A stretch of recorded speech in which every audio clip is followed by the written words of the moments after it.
Seventh chapter కణాల వ్యవస్థలు భ్రమణ గమనం గురించి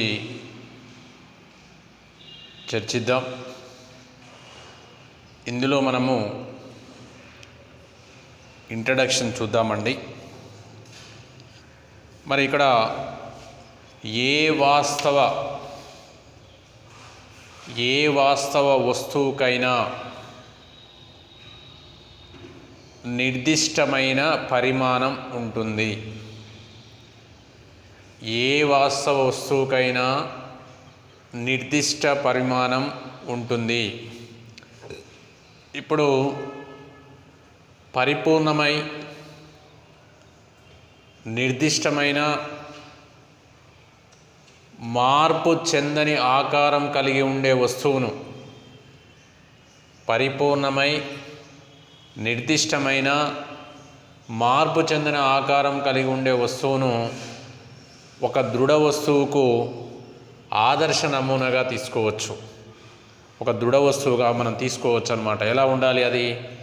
పరిపూర్ణమై నిర్దిష్టమైన మార్పు చెందని ఆకారం కలిగి ఉండే వస్తువును ఒక దృఢ వస్తువుగా మనము ఒక దృఢ వస్తువుకి ఆదర్శంగా తీసుకోవచ్చు. అంటే ఒక దృఢ వస్తువుకి ఆదర్శ నమూనాగా తీసుకోవచ్చు. అంటే మరి ఒక దృఢ వస్తువుకు ఎలా ఉంటుంది అని అంటే, పరిపూర్ణమై నిర్దిష్టమైన మార్పు చెందని ఆకారం కలిగి ఉండే వస్తువును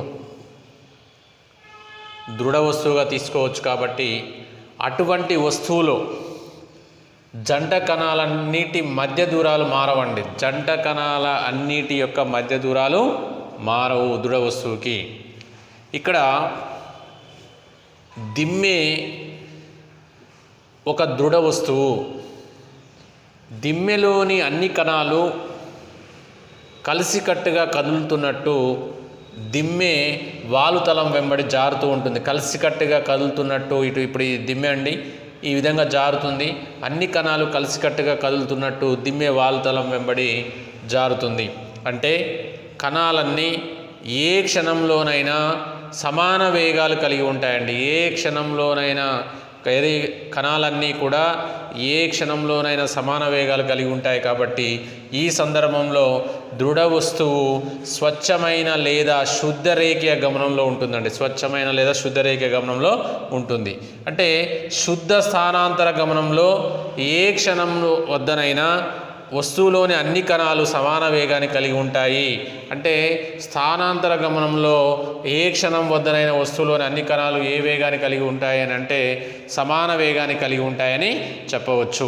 అంటే ఇక్కడ ఏ గమనాన్ని కలిగి ఉంటుంది ఈ దిమ్మె అని అంటే స్థానాంతరణ గమనాన్ని కలిగి ఉంటుందని చెప్పవచ్చు. మరి దృఢమైన స్తూపము వాలుతలం పై అంచు కింది అంచుకు కదులుతుంది. వాలుతలంపై పై అంచు కింది అంచుకు కదులుతుంది. ఆ విధంగా స్థానాంతరణ గమనాన్ని కలిగి ఉంటుంది. దృఢమైన స్తూపము వాలుతలంపై అంచు కింది అంచుకు కదులుతుంది కాబట్టి ఆ విధంగా స్థానాంతర గమనాన్ని కలిగి ఉంటుంది.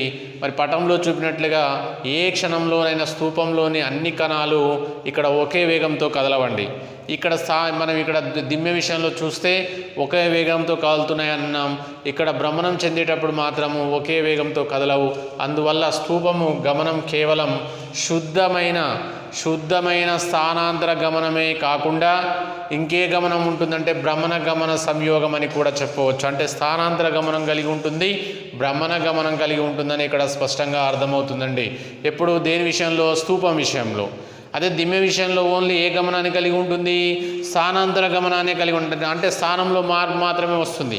ఇక్కడ మాత్రము మరి మనకు స్తూపం చూసినట్లయితే స్థానాంతర గమనంతో పాటు భ్రమణ గమనాన్ని కూడా కలిగి ఉంటుంది. మరి స్తూపానికి ఏ మాత్రం స్థానాంతర గమనం ఉండని రీతిలో దాన్ని నియంత్రించాలి అంటే మరి ఆ వస్తువుని ఏం చేయాలంటే ఒక సరళరేఖ వెంబడి స్థిరంగా బిగించడం ఒక సాధారణ పద్ధతి. స్తూపానికి ఏమాత్రము మరి స్థానాంతర గమనం ఉండని రీతిలో నియంత్రించాలి అని అంటే ఒక సరళరేఖ వెంబడి స్థిరంగా బిగించడము, ఆ వస్తువును ఒక సరళరేఖ వెంబడి ఏం చేయాలి అని అంటే స్థిరంగా బిగించడం ఒక సాధారణ పద్ధతిగా చెప్పవచ్చు.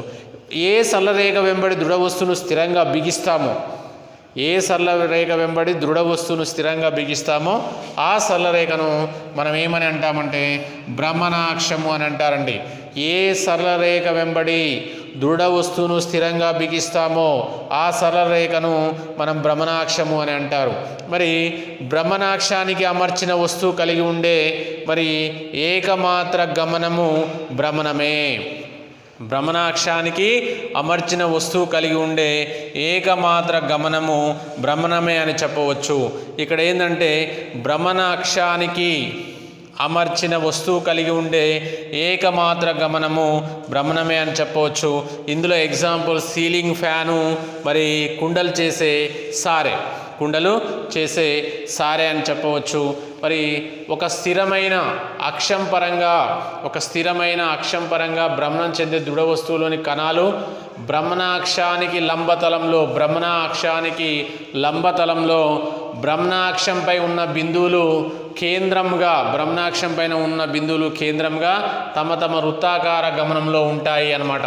ఒక స్థిరమైన అక్షం పరంగా భ్రమణం చెందే దృఢ వస్తువులోని కణాలు మరి భ్రమణాక్షానికి లంబతలంలో భ్రమణాక్షం పైన ఉన్న బిందువులు కేంద్రంగా తమ వృత్తాకార గమనంలో ఉంటాయి. కాబట్టి ఇక్కడ మనం చూసినట్టయితే ఒక దృఢ వస్తువు మరి z అక్షం పరంగా భ్రమణము అనేది P1 P2 అనే వస్తువులు మరి ఏం చేస్తున్నాయనంటే అక్షం మీద ఉన్న C1 C2 బిందువుల పరంగా మనకి వృత్తాకార పదంలో మనకి ఏం చేస్తున్నాయంటే గమనంలో ఉంటాయి. వాటి వ్యాసార్థాలు చూసినట్లయితే R1 R2లు కలిగి ఉంటాయి.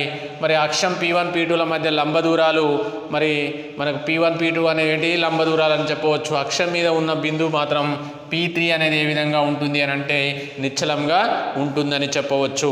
మరి కీలకం లేని అంటే ఇక్కడ క్షితిజ లంబరేఖ చుట్టూ బొంగరపు అక్షం గమనాన్ని ఏమని అంటామంటే పురస్సరణం అంటారండి. పురస్సరణం అంటే ఏంటి అని అంటే క్షితిజ లంబరేఖ చుట్టూ బొంగరపు అక్ష గమనాన్ని పురస్సరణము అని అంటారు. ఇక్కడ మరి కీలకం లేని లేదా భ్రమణాక్షము స్థిరంగా బిగించకుండా ఉన్న ఒక దృఢ వస్తువు గమనము కేవలము శుద్ధ స్థానాంతరణ గమనాన్ని కానీ లేదా స్థానాంతరణ భ్రమణ సంయోగాన్ని కలిగి ఉంటుందని చెప్పవచ్చు. ఇక్కడ కీలకం లేని లేదా భ్రమణాక్షం స్థిరంగా బిగించకుండా ఉన్న ఒక దృఢ వస్తువు గమనము శుద్ధ స్థానాంతర గమనాన్ని లేదా స్థానాంతర భ్రమణ సంయోగాన్ని కలిగి ఉంటుంది. ఎప్పుడు కీలకం లేని భ్రమణాక్షం స్థిరంగా బిగించకుండా ఉన్న సందర్భంలో. అదే కీలకం లేదా భ్రమణాక్షం ఏదో విధంగా బిగించి ఉంటే దృఢ వస్తువు ఓన్లీ భ్రమణ గమనంలోని మాత్రమే ఉంటుంది అని చెప్పవచ్చు. మరొకసారి చూడండి, కీలకం లేదని భ్రమణాక్షం స్థిరంగా బిగించకుండా ఉన్న ఒక దృఢ వస్తువు గమనము కేవలం శుద్ధ స్థానాంతర గమనాన్ని కానీ లేదా మరి స్థానాంతరణ భ్రమణ సంయోగాన్ని కలిగి ఉంటుందని చెప్పవచ్చు. కీలకం లేదా భ్రమణాక్షం ఉన్నదనుకోండి, ఏదో విధంగా బిగించి ఉంటే మరి దృఢ వస్తువు భ్రమణ గమనంలో ఉంటుంది. అంటే ఇక్కడ ఒక స్థిరాక్షం పరంగా భ్రమణం ఉండవచ్చు. ఒక స్థిరాక్షం పరంగా భ్రమణం ఉన్నదనుకోండి, అది మనం ఏమని చెప్తామంటే ఎగ్జాంపుల్ సీలింగ్ ఫ్యాన్ అని చెప్తామండి. కదిలే అక్షం పరంగానైనా భ్రమణం ఉన్నదనుకోండి, అంటే అటు ఇటు తిరిగే టేబుల్ ఫ్యాన్. మనకేం చేస్తుంది అంటే అటు ఇటు తిరిగే టేబుల్ ఫ్యాన్ ఏం చేస్తుంది, కదిలే అక్షం పరంగానైనా భ్రమణం ఉన్నది అని అంటే అప్పుడు అది మనము అటు ఇటు తిరిగే టేబుల్ ఫ్యాన్ అని చెప్పవచ్చు.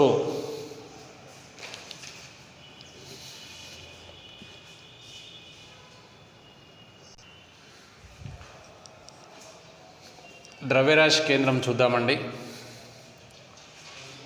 రెండు కణాలను కలిపే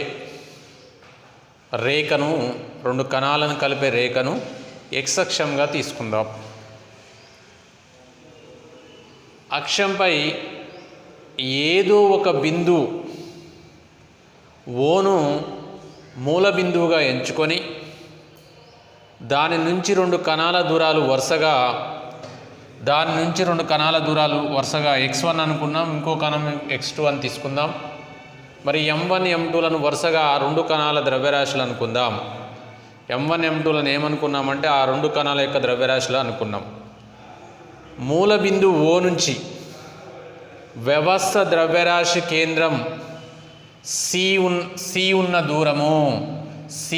దూరము క్యాపిటల్ X అనుకుంటే, మూల బిందువు O నుంచి ద్రవ్యరాశి కేంద్రం Cకు x దూరం ఉన్నది అనుకుంటే అప్పుడు x = m1 x1 + m2 x2 / m1 + m2. x ఏంది అని అంటే x m1 x1 + m2 x2 / m1 + m2. ఇక్కడ 2 కణాల యొక్క ద్రవ్యరాశులు సమానమైతే అప్పుడు m1 = m2 = m అయినప్పుడు మనం ఏమనుకుంటున్నామంటే m1 m కాబట్టి ఇక్కడ చూడండి x m m/m + m అవుతుంది. x mx1 + mx2 m + m ఏమవుతుంది 2m అవుతుంది. x m కామన్ తీస్తే x1 + x2 / 2m m cancel అవుతుంది, అంటే x1 + x2 / 2 అవుతుంది. అంటే ఈ విధంగా సమాన ద్రవ్యరాశులు ఉన్న 2 కణాల వ్యవస్థకు మరి ద్రవ్యరాశి కేంద్రం ఏ విధంగా ఉంటుందంటే సరిగ్గా వాటి మధ్యలో ఉంటుంది. సమాన ద్రవ్యరాశులు ఉన్న 2 కణాల వ్యవస్థకు మరి ద్రవ్యరాశి కేంద్రం సరిగ్గా వాటి మధ్యలో ఉంటుందని మనకి ఇక్కడ స్పష్టంగా అర్థమవుతుంది. మరి x అక్షంగా తీసుకున్న సరళ రేఖ వెంట వరుసగా n కణాలు ఉంటే, x అక్షంగా తీసుకున్న సరళ రేఖ వెంట మనకు n కణాలు ఉంటే వాటి ద్రవ్యరాశులు వరుసగా m1 m2 mn అయితే మరి నిర్వచనం ప్రకారం కణ వ్యవస్థ ద్రవ్యరాశి కేంద్రం యొక్క స్థానం ప్రకారం మనం ఇక్కడ x m1 x1 + m2 x2 + mn xn అని రాశామండి, బై m1 + m2 + mn అని రాసుకోవచ్చు. ఇక్కడ x m1 x1 + m2 x2 + mn xn by m1 + m2 + mn దీన్ని సిగ్మా ఏమని రాసుకుంటాం అంటే mi(xi) by సిగ్మా mi అని రాసుకోవచ్చండి.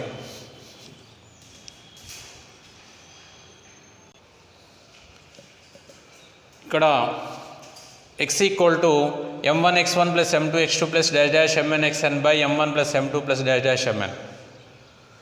సిగ్మా దీని ఏమని రాసుకోవచ్చు అంటే mi(xi) by సిగ్మా mi అని రాసుకోవచ్చండి. అంటే x1 x2 xnలు వరుసగా మూల బిందువుల నుంచి కణాల దూరాలు అన్నీ కూడా ఎక్కడి నుంచి కణాల దూరాలు, మూల బిందువు నుంచి కణాల దూరాలు, అదే మూల బిందువు నుంచి xను కూడా మనం ఏం చేస్తామంటే కొలుస్తారు. కాబట్టి మరి ఇక్కడ సిగ్మా mi = m వ్యవస్థ మొత్తం ద్రవ్యరాశిని ఇస్తుంది. m అనేది వ్యవస్థ యొక్క మొత్తం ద్రవ్యరాశిని ఇస్తుంది. మరి కణాలు ఉన్న తలంలో xy అక్షాలను నిర్వచిస్తే మరి కణాల స్థానాలను సూచించే నిరూపకాలు వరుసగా, కణాల యొక్క స్థానాలను సూచించే నిరూపకాలు వరుసగా x1y1 x2y2 x3y3లు అవుతాయి. కాబట్టి ఆ కణాల ద్రవ్యరాశులు వరుసగా m1 m2 m3లు అనుకుందాం.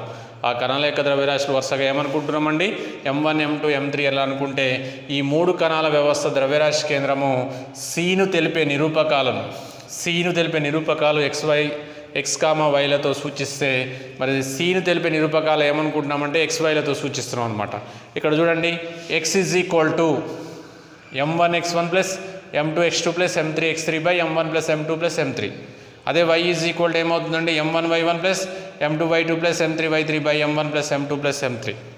ఓకే, సమాన ద్రవ్యరాశి ఉన్న కణాలకు m1 m1 m2 m3 అని చెప్పొచ్చు.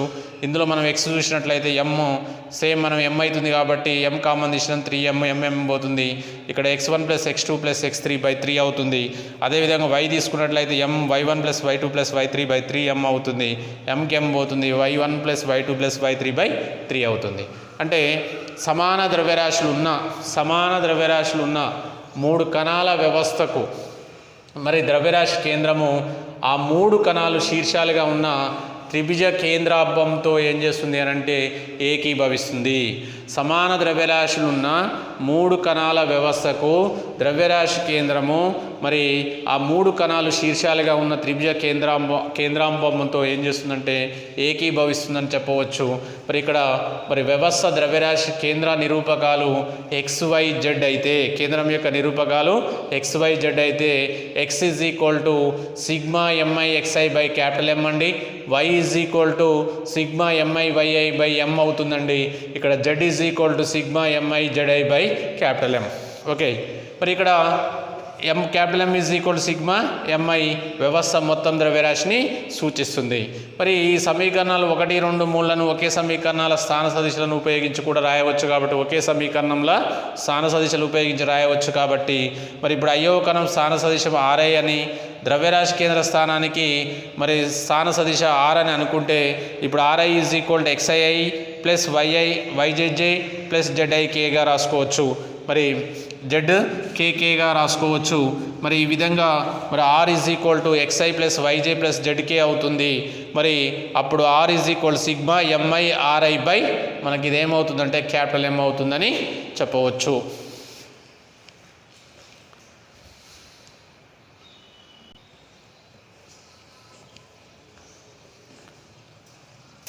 ఇక్కడ మరి R is equal to XI II YI II ZI K. Okay, ZI K. RI is equal to XII plus YIJ plus ZIK అవుతుంది. R is equal to XI plus YJ plus ZK. అప్పుడు R is equal to sigma M I RI by ఏమవుతుందంటే capital M అవుతుందని చెప్పవచ్చు.